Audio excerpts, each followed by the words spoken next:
Hello. Welcome to the Bore You to Sleep podcast. The podcast that will hopefully help you get to sleep.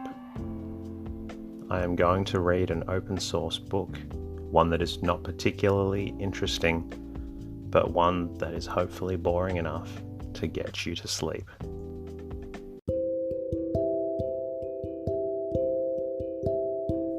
Is there something interfering with your happiness, or is preventing you from achieving your goals? I know there have been times in my life where I've struggled with sleeplessness, which is why I strive to help people everywhere with theirs. I'm proud to have partnered with a new sponsor, BetterHelp. BetterHelp will assess your needs and match you with your own licensed professional therapist, which doesn't take long at all. It's not a crisis line. It's not self-help. It is professional counseling done securely online. You can schedule weekly video or phone sessions in the comfort of your own home. You can also log in to your account anytime and send a message to your counselor when you need. You'll have access to a broad range of expertise in BetterHelp's counselor network, which may not be locally available in many areas. BetterHelp is committed to facilitating great therapeutic matches, so they make it easy and free to change counselors if needed. Visit trybetterhelp.com/bore you to sleep. That's TryBetterHelp, and join over 500,000 people taking charge of their mental health. Special offer for Boy You to Sleep listeners with 10% off your first month at trybetterhelp.com/bore you to sleep. Tonight's readings come from The Boy Whaleman. It's the story of a young boy who is so very keen to travel the seas. He decided to leave home at 15 with the blessing of his parents, and quickly finds out how much he misses home. The story is written by George Fox and was published in Chicago in 1925. My name is Teddy, and I aim to help people everywhere get a good night's rest. Sleep is so important, and my mission is to help you get the rest that you need. Each episode is designed to play in the background while you slowly fall asleep. Special shout out to new anchor supporter, Crystal Anderson. Choosing to support the show financially is such a compliment and allows me to keep bringing out episodes to you and other listeners that need and deserve a good night's sleep. If you'd also like to become a supporter, please visit boyyouTosleep.com and follow the links to either Anchor or Patreon. If you are unable to support financially, but did find the podcast helpful, a lovely way to say thank you is to leave a review in your podcast app. It doesn't take long and really does help out. If you simply want to say hello, then please visit boyyouTosleep.com.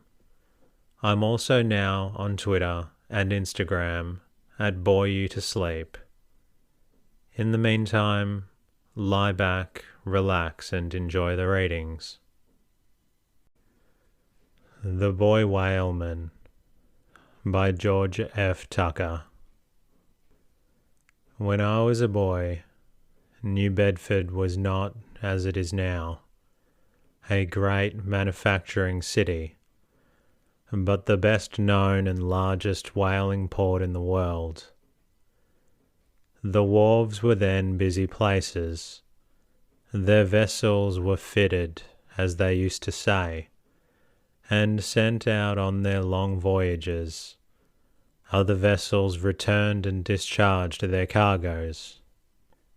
Great casks of oil were arranged in rows on the wharves.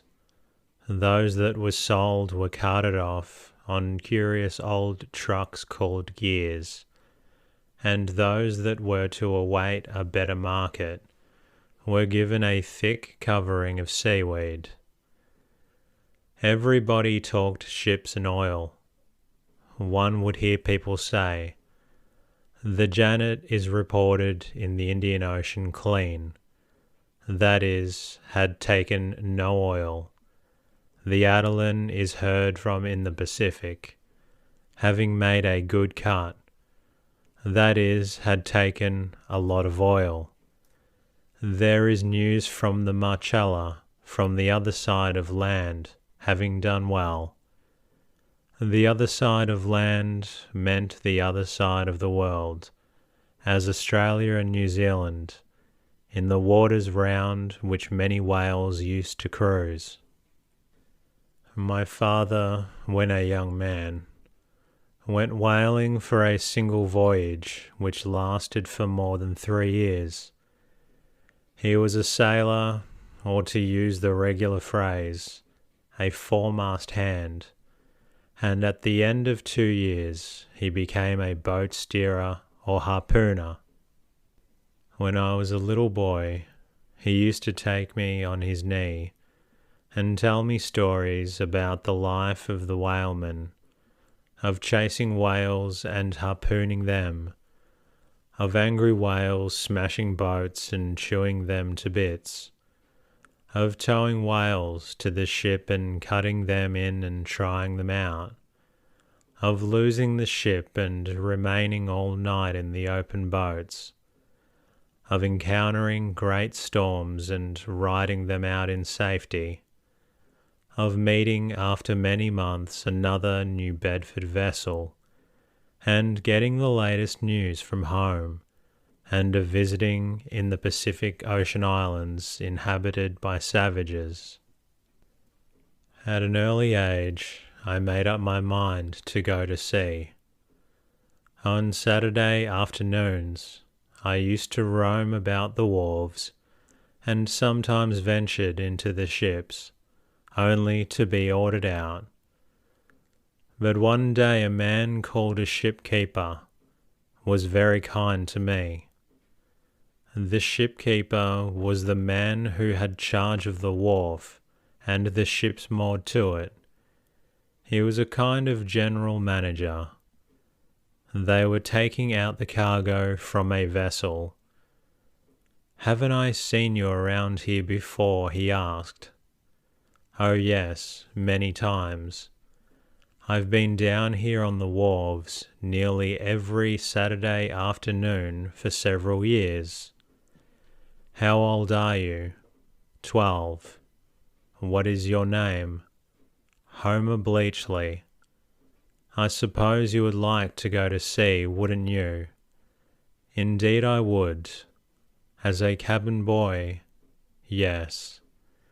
Then he said thoughtfully, "Not yet, boy, not yet. It's a hard life, so you'd better wait a while." That was what my father said.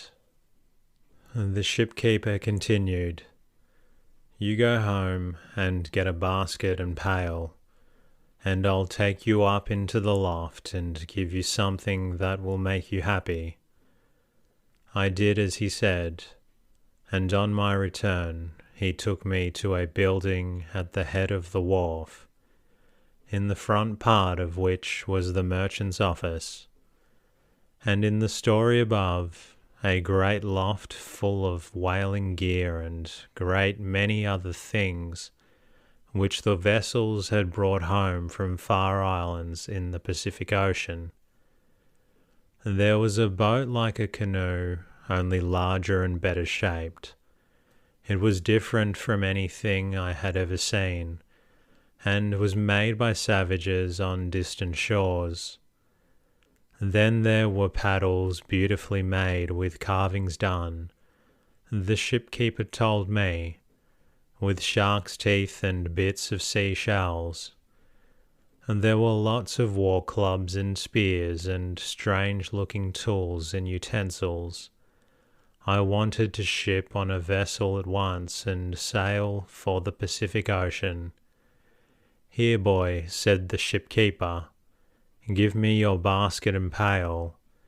He reached down into a great cask set on end and took out 3 large objects, each about the size of a football. "These are coconuts with the husks on. When you get home, take a hatchet and cut off the husks and you'll find the coconut." Then he put a big dipper down into another cask, and took up a lot of pickled limes and poured them into the pail. This he repeated several times. "There, boy," he said, "now take them things home if you can carry them, but don't you tell any of the other boys that you got them things here, for if you do, we'll be pestered by all the boys in town." When I reached home with my prizes and showed them to my mother, the good woman looked troubled. I had often told her that I wanted to go to sea, and she had done all she could to discourage me. I now renewed my desire, and when my father came home, she took the matter up with him, and they told me how hard the sailor's life was, and how little money there was in it.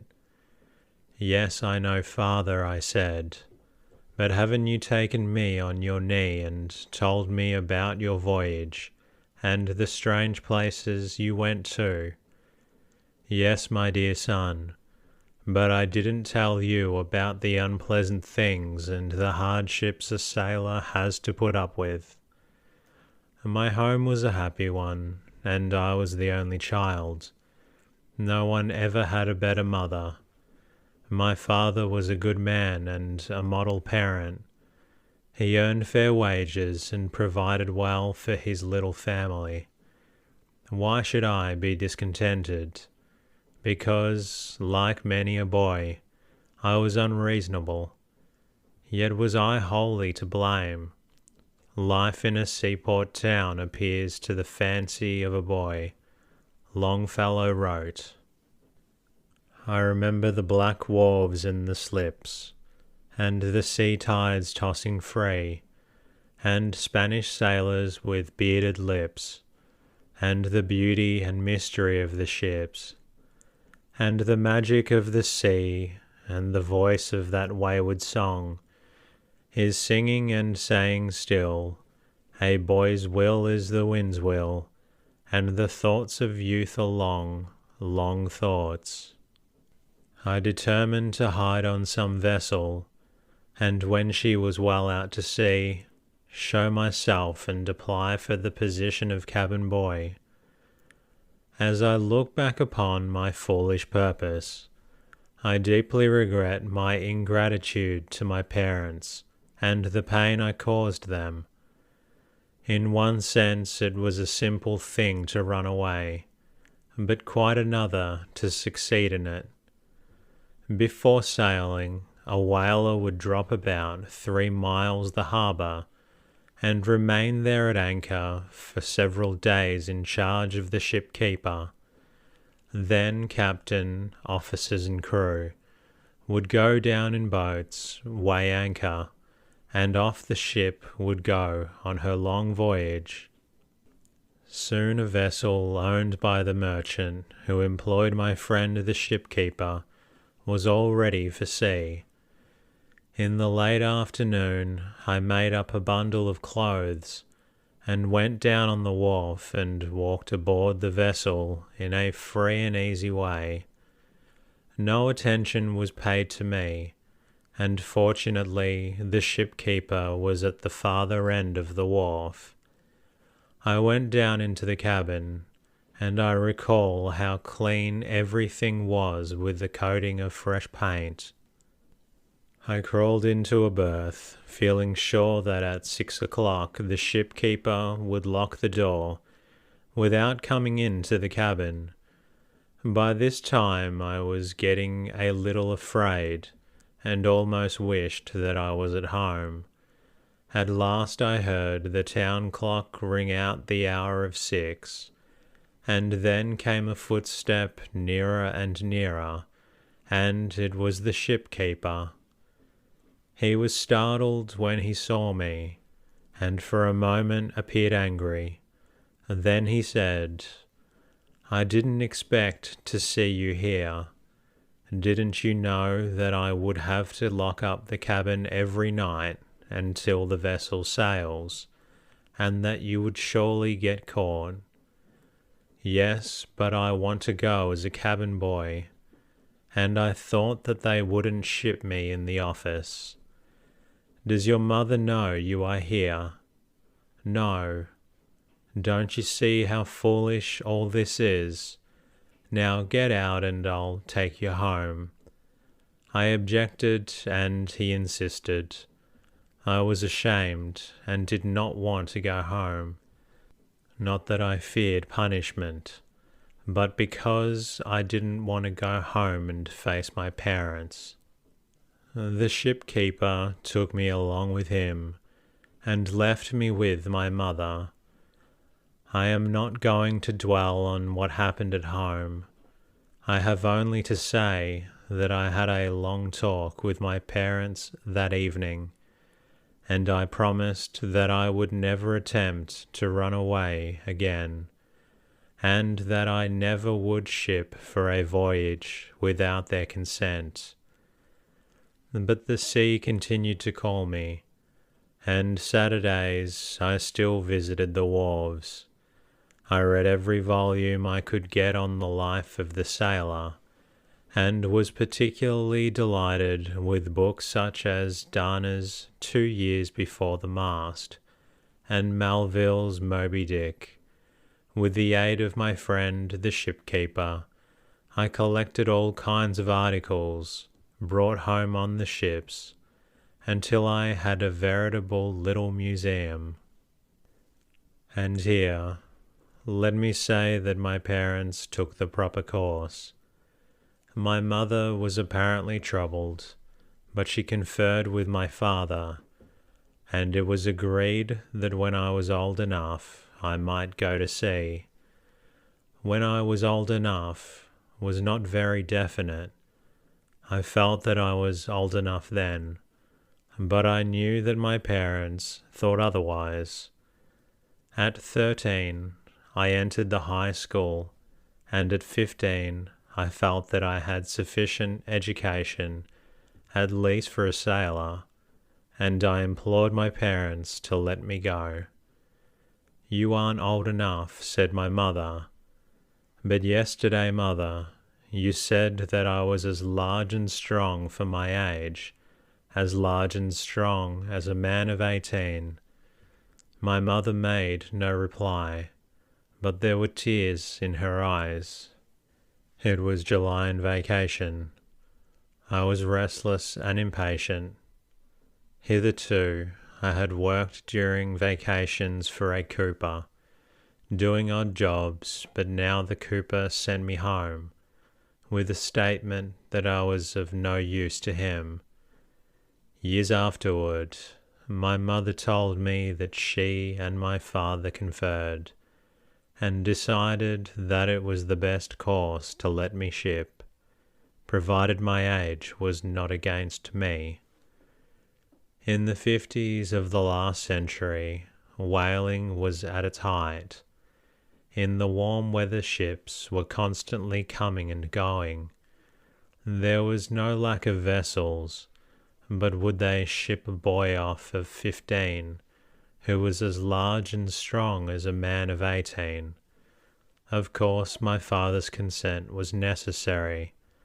I went to my old friend, the ship-keeper. One of his employer's vessels, named the Sea-Bird, was to sail in a few weeks, and I was anxious to get on side of her. The ship-keeper said, "You are big for your years and as strong as a man, but a sailor's life is a hard one.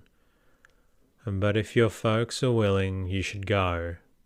I'll see the old gentleman and find out what he says about your going in the Sea-Bird."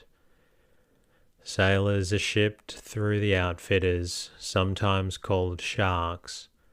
The outfitters provide the men with their clothes and various articles, and the owners pay the outfitters, and, at the end of the voyage, the owners take the amount of the sailors' shares. If the old gentleman is willing to take you, don't have anything to do with an outfitter, but have your mother provide the outfit, and I'll give her a list of the things you'll have to take with you.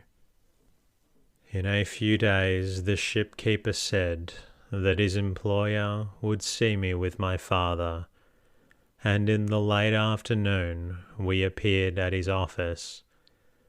The merchant was a Quaker, and he appeared at first a little stern.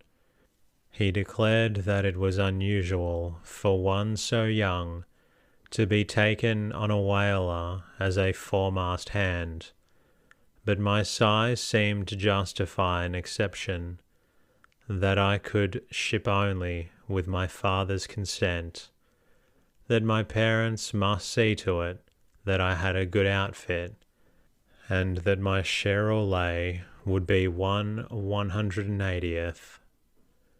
On whalers, captain, officers and crew shipped on shares or lays, and my share or lay was to be 1 barrel of oil for every 180 barrels stowed down, and 1 pound of whalebone for every 180 pounds taken.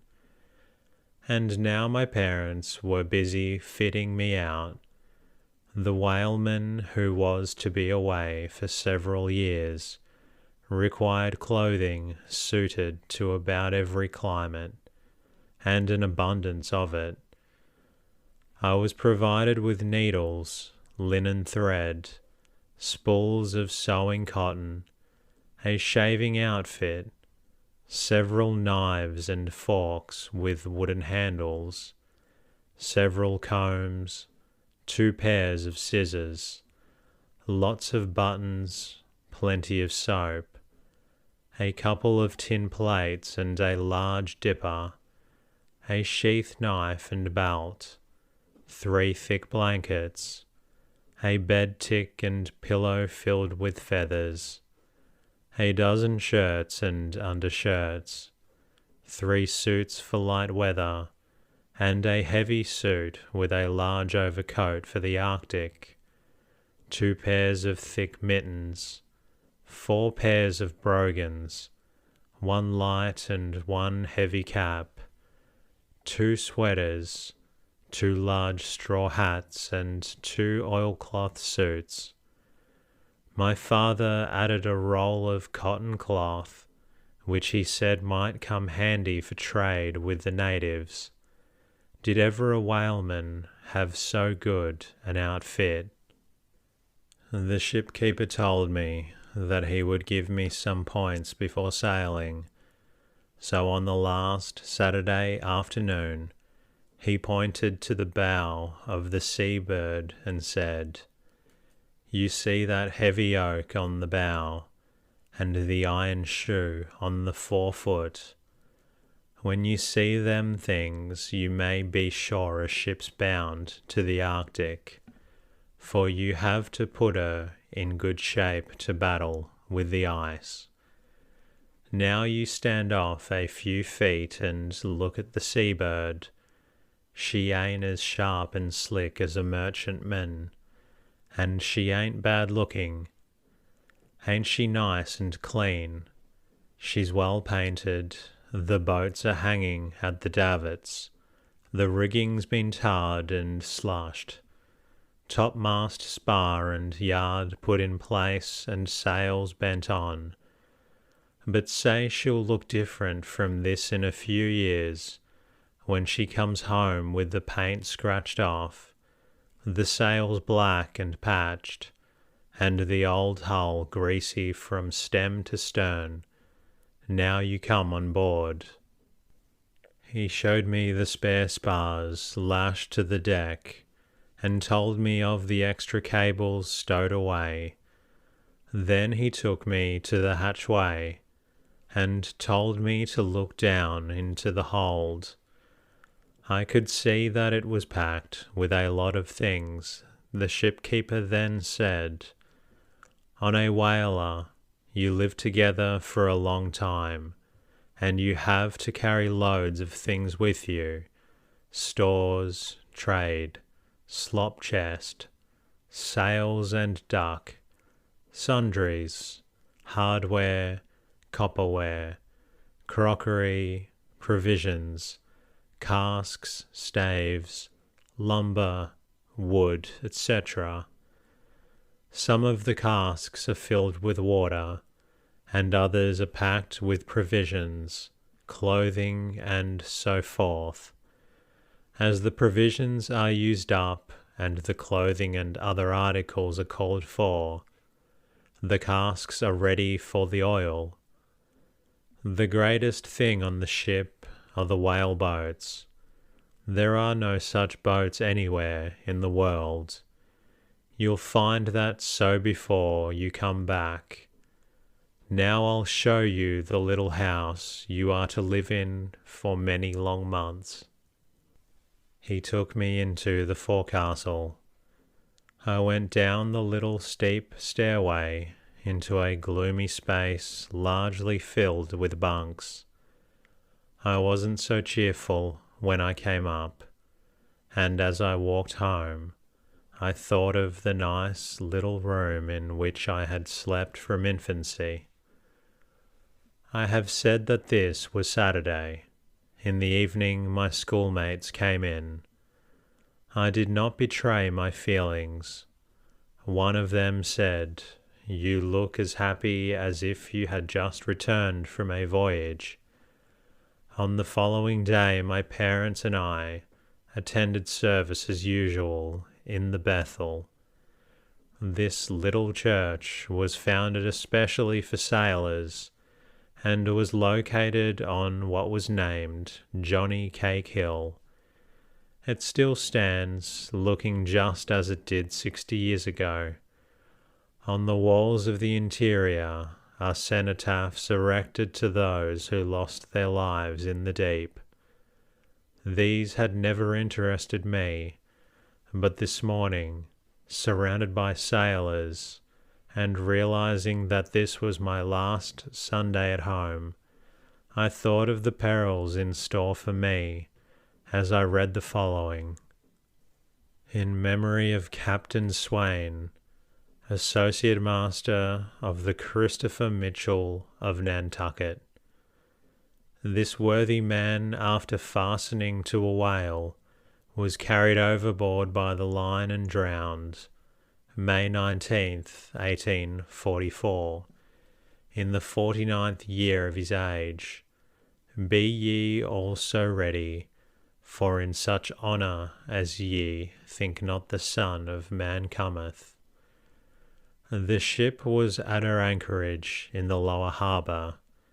In a few days came the hour of departure. Hitherto I had thought little about parting with my mother.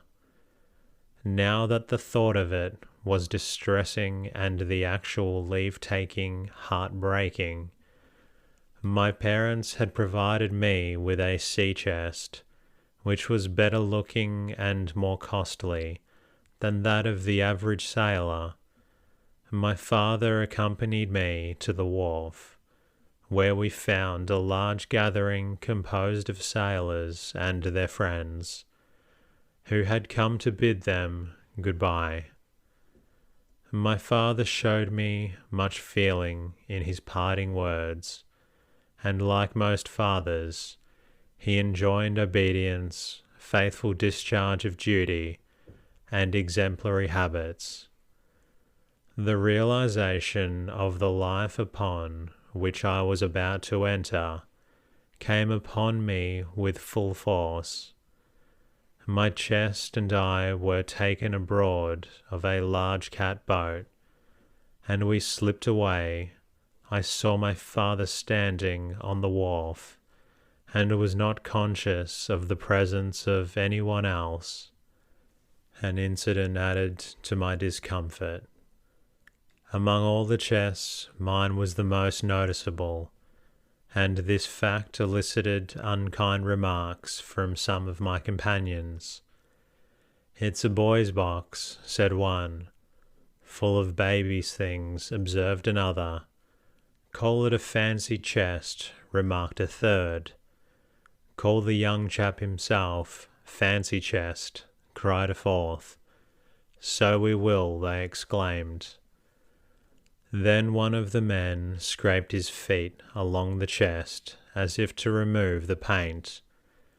Immediately a large, powerfully built man thundered, "Take your feet off that box, and all of you let the young fellow alone." They obeyed, and my heart went out to my new friend. I didn't know who he was, but I soon found out. It was 3 miles to ship, and as we approached her she did look fine, and her appearance cheered up my rather faint heart.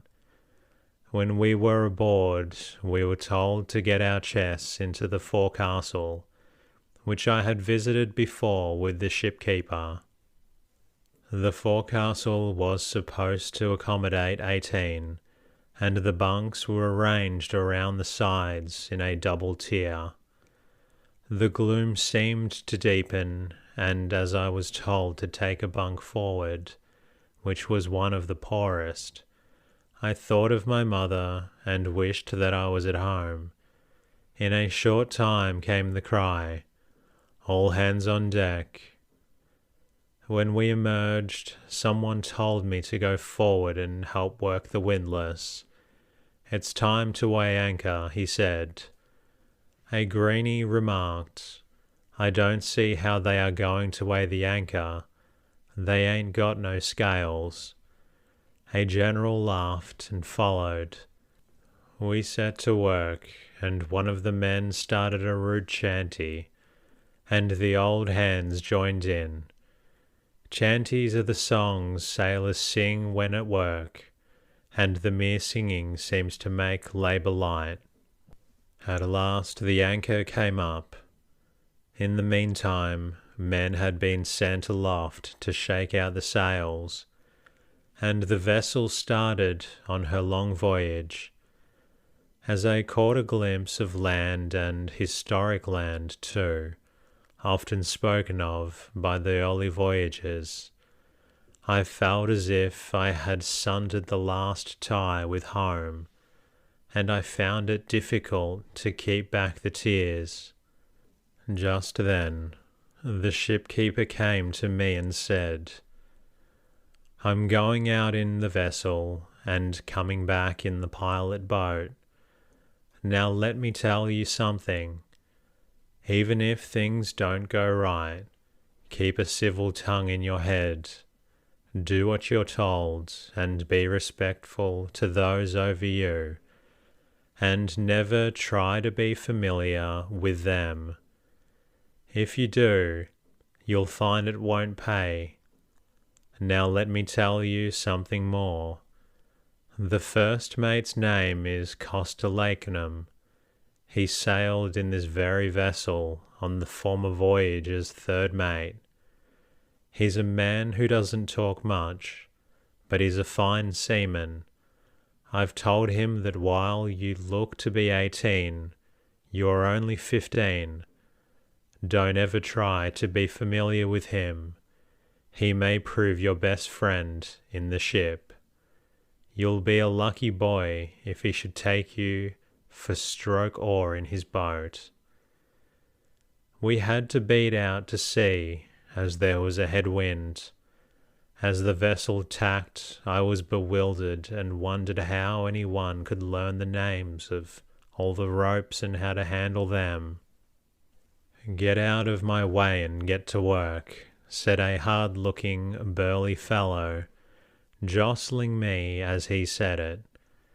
He was an American of almost repulsive countenance, and a man for whom then and there I conceived a strong dislike for. Well, I couldn't work, for I didn't know how to, and I noticed that all the greenies seemed stupid like myself, and were at a loss of what to do. The old sailors were handling the ship, and in a couple of hours we reached the offing. The pilot boat came up, and my good friend the shipkeeper shook me by hand, and he and the pilot stepped up aboard the little craft, and was soon far astern. On our port were the islands, on one of which Gosnold made a temporary settlement 18 years before the Mayflower anchored in Provincetown Harbour. While the islands bear the name of Gosnold's Queen, their individual Indian names are still retained, and furnish a curious and interesting rhyme. Noshon, Nonamaset, Onkatonka, and Wipeket, Nushawina, Pasquinici, Cuttyhunk, and Penakesi. And that concludes tonight's readings. I hope you enjoyed the story of travelling on the seas, and I hope you're also feeling a little drowsy. If you're not quite tired yet, please feel free to listen to another episode. I'll be working on bringing you